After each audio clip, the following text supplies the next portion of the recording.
जरा सर एक खबर का रुख करते हैं और वो खबर आई है चावल को लेकर के। और आज हमने हमारा जो कमोडिटी का सेगमेंट है अग्री मीटर, उसमें आज हमने काफ़ी डिटेल में इस पर डिस्कशन किया था।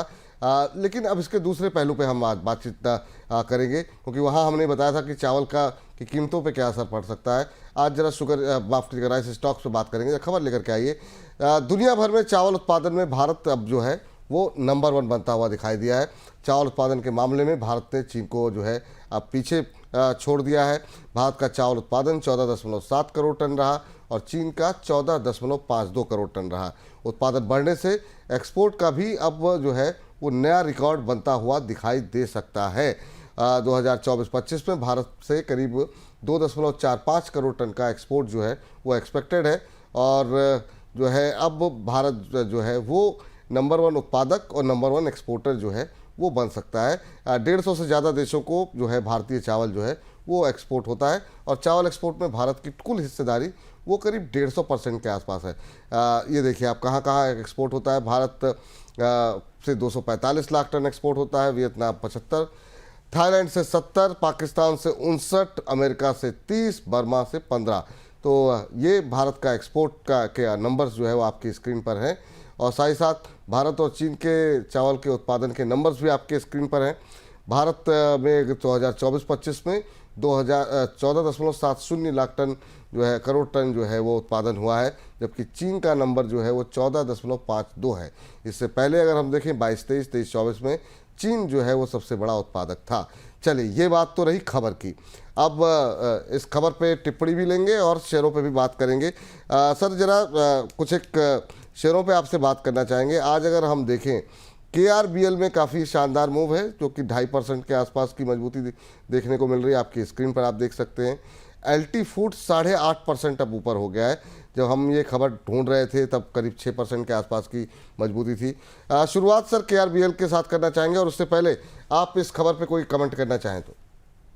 सर देखिए, बहुत ही उम्दा खबर है और बहुत टाइम से ये जो बेचारे राइस स्टॉक्स हैं ये पिटते हुए आ रहे हैं। दो ये बहुत अच्छे हैं, फंडामेंटली एक बहुत कंफर्ट भी दे रहे हैं। और जिनकी आप बात कर रहे हैं, खुशी राम बिहारी लाल, ये सर आप ही के दिल्ली साइड की ही कंपनी है और बहुत ही उम्दा कंपनी, बहुत ही अच्छा क्वालिटी का इनका प्रोडक्शन है। मगर आप देखिए कुछ पिछले सालों में because of the market conditions और इनकी कंडीशंस ये बीटन डाउन रहे हैं। बहुत अट्रैक्टिवली पॉइज्ड हैं।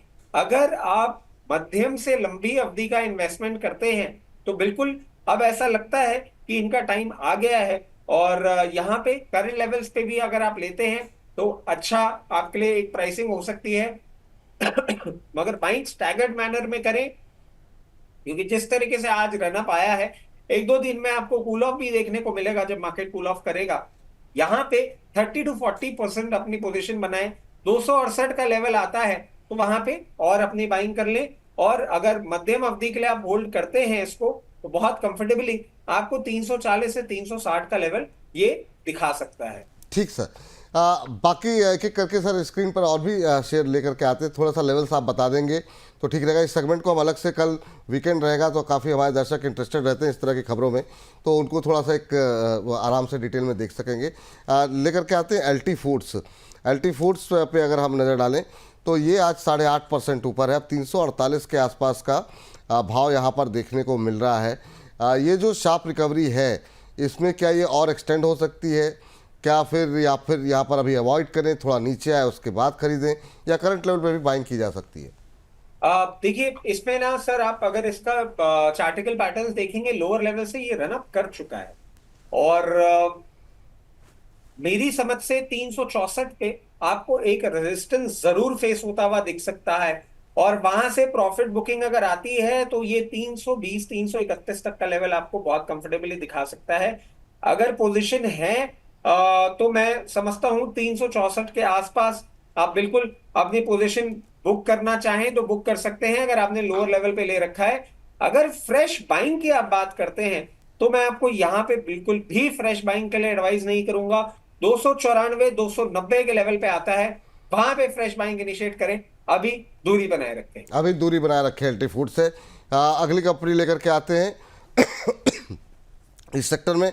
कोहिनूर फूड्स जो है पे नज़र डालते हैं, 2.5% के आसपास की मजबूती है, 32-33 रुपये का शेयर है यहाँ पे। क्या सलाह रहेगी सर? वॉल्यूम थोड़े हल्के हो गए हैं अब, क्या यहाँ पर पैसे लगाने चाहिए, अवॉइड करना चाहिए? जिनके पास हैं उन्हें क्या करना चाहिए? क्या सलाह रहेगी आपकी? सर, आपके सवाल में एज ऑलवेज आपका जवाब, क्या अवॉइड करना चाहिए? बिल्कुल अवॉइड करना चाहिए। 121 करोड़ की मार्केट कैपिटलाइजेशन की कंपनी है, दूरी बनाए रखें। क्या जरूरत है? जब आपके पास ऑल्टरनेटिव्स हैं उनमें इन्वेस्ट करिए ना, सब में इन्वेस्ट करके क्या मिलेगा? ठीक सर। चमन लाल सेतिया, ये भी 2.5% ऊपर है। चमन लाल सेतिया एक्सपोर्ट्स के नाम से कंपनी है सर। 313 के आसपास का भाव देखने को मिल रहा है और 2.5% के आसपास की मजबूती यहाँ पर भी देखने को मिल रही है।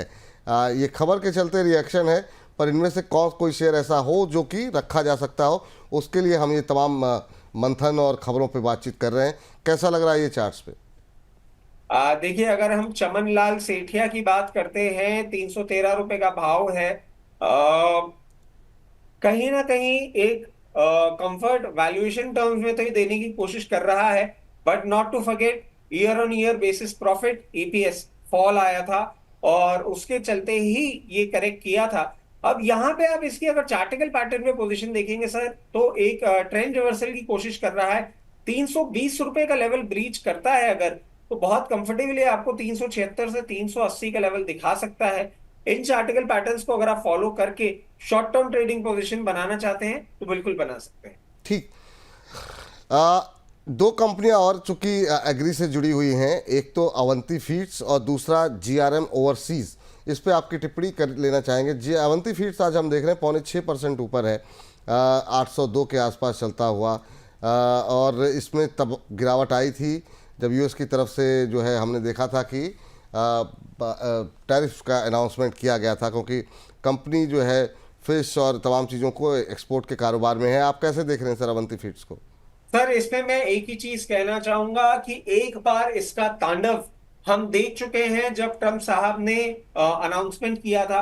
If I am correct with what figure I am remembering, around 70% इनका जो बिजनेस है वो यूएस से आता है। और ट्रम्प साहब का तांडव कब वापस चालू हो जाए कुछ नहीं कह सकते। लोअर लेवल्स पे आपने लिया है, अपॉर्चुनिटी मिल रही है, बुक करें, एग्जिट करें। जब ट्रम्प साहब मेंटली स्टेबल हो जाएंगे और वोकली पीसफुल हो जाएंगे, तब इसको हम वापस से रिविजिट करेंगे। ठीक। जीआरएम ओवरसीज, ये कैसा लग रहा है सर? अगर आप ट्रैक करते हो तो, अगर आप टिप्पणी करना चाहें तो इस पर।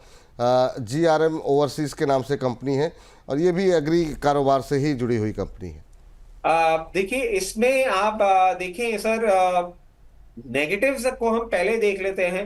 डीग्रोथ देखने को मिल रही है रेवेन्यू और प्रॉफिट में, ईयर ऑन ईयर बेसिस पे, क्वार्टर ऑन क्वार्टर बेसिस पे। ईपीएस में भी आपको फॉल देखने को मिल रहा है, बट टेक्निकल ट्रेंड्स पे एक रिवर्सल दिखाया है। अब फंडामेंटल्स तो आप इसके छोड़ ही दीजिए। अगर टेक्निकल्स पे ही आप अगर ट्रेडिंग करना चाह रहे हैं, तो एक चीज मैं आपको सजेस्ट करूंगा कि ये जो अपसाइड है, ये अपसाइड का मूवमेंट आपको करीबन 360 रुपए तक जाता हुआ दिख सकता है। But this is just a technical call, this is not a fundamental call. 360 रुपए पे आप अपनी पोजीशन रिविजिट करें। और अगर आपने ले रखा है तो एक स्टॉप लॉस भी मैं आपको सजेस्ट कर देता हूं। यहां से थोड़ा सा डीप डाउन है, बट 270 268 के स्टॉप लॉस के साथ अपनी पोजीशन बना के रखें। 360 रुपए तक जा सकता है। फ्रेश पोजीशन एडवाइस नहीं करूंगा, बिकॉज मेरे फंडामेंटल पैरामीटर्स एक सेंस ऑफ कंफर्ट नहीं दे रहे।